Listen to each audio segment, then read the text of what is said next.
Botticelli Casuals. The real casuals. Botticelli and Raphael, shirts and trousers.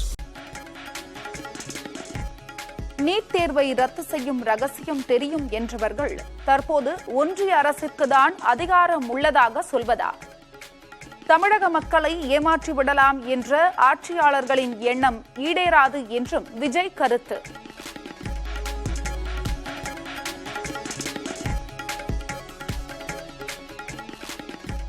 நினைத்ததை எல்லாம் பேசுவதற்கு இது திரைப்படம் அல்ல, அரசியல்.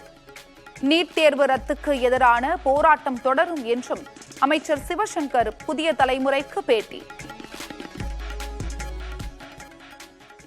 திராவிட இயக்கத்தை குறித்து கிண்டல் செய்வதற்கு மற்றவர்களுக்கு யோக்கியதை கிடையாது. இன்றைக்கு வந்துவிட்டு நினைத்ததையெல்லாம் பேசுவதற்கு இது திரைப்படம் அல்ல, இது அரசியல். இதில் மக்களுடைய பிரச்சனைக்காக போராடிய இயக்கம், ரத்தம் சிந்திய இயக்கம் இன்றைக்கு ஆட்சியில் இருக்கிறது என்றால் மக்கள் உணர்வை புரிந்து கொண்டிருக்கின்ற காரணத்தினால், எனவே இந்த பிரச்சனையை பொறுத்தவரை திராவிட முன்னேற்ற கழகம் தன்னுடைய இலக்கை நோக்கி பயணிக்கும்.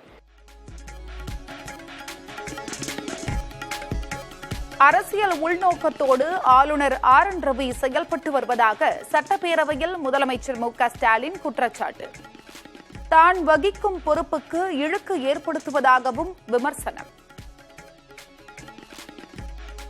கோடைக்கணக்கான மக்களின் உணர்வுகளால் உருவான சட்டமன்றம். இந்த சட்டமன்றத்தின் மாண்பையும் மதிக்காமல், மக்களது எண்ணங்களுக்கு மதிப்பு தராமல், தமிழ்த்தாய் வாழ்த்தையை அவமானப்படுத்த துணிந்ததன் மூலமா தான் வகிக்கிற பதவிக்கும் பொறுப்புக்கும் இழுக்கு ஏற்படுகிற காரியத்தை அரசியல் உள்நோக்கத்தோட ஆளுநர் செய்கிறது இந்த மன்றம் இதுவரை காணாதது, இனியும் காணக்கூடாது.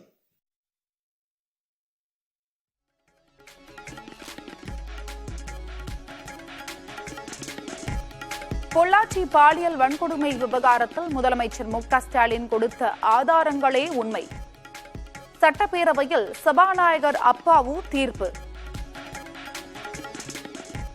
24ஆம் தேதி அந்த பெண்ணிடம், பாதிக்கப்பட்ட பெண்ணிடம் ஒரு கையெழுத்தை வாங்கி ஒரு FIR பதிவு பண்ணிருக்கு. அதான் உண்மையை தவிர அதுல வேற எந்த இதுவும் இல்லை. ஆகவே நீங்க என்னுடைய அறையில இதை இத்தோடு முடிச்சுக்கிடுங்கன்னு சொன்னனால அதையே தீர்ப்பாக வழங்குகிறேன். அதோடு நம்ம முடித்துக் கொள்ளலாம். நடந்த உண்மை உள்ளதுதான்.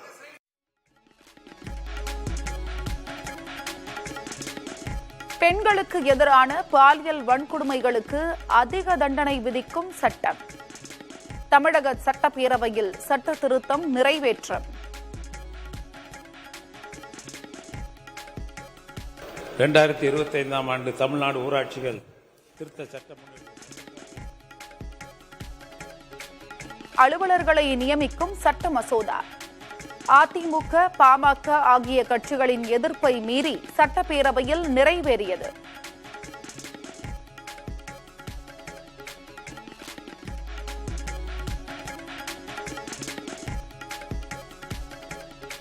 ஈரோடு கிழக்கு சட்டப்பேரவை தொகுதி இடைத்தேர்தலில் போட்டியிடும் திமுக வேட்பாளரை அறிவித்தார் முதலமைச்சர் ஸ்டாலின். திமுகவில் கொள்கை பரப்பு இணை செயலாளராக உள்ள VC சந்திரகுமார் களமிறங்குகிறார்.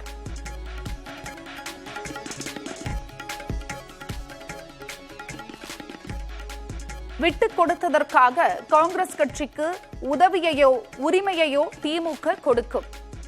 ஈரோடு கிழக்கு தொகுதியில் திமுக போட்டியிடுவது குறித்து காங்கிரஸ் கமிட்டி தலைவர் செல்வ பெருந்தகை விளக்கம்.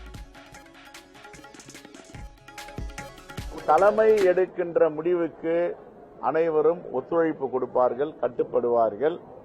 இது கொடுத்திருக்கோம்னா இன்னொரு உதவியையோ இன்னொரு உரிமையையோ திராவிட முன்னேற்ற கழகம் காங்கிரசிற்கு கொடுக்கும்.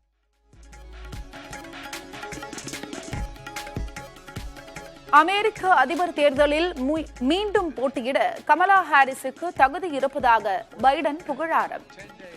2028இல் போட்டியிடுவது குறித்து அவர் முடிவெடுக்க வேண்டும் எனவும் கருத்து.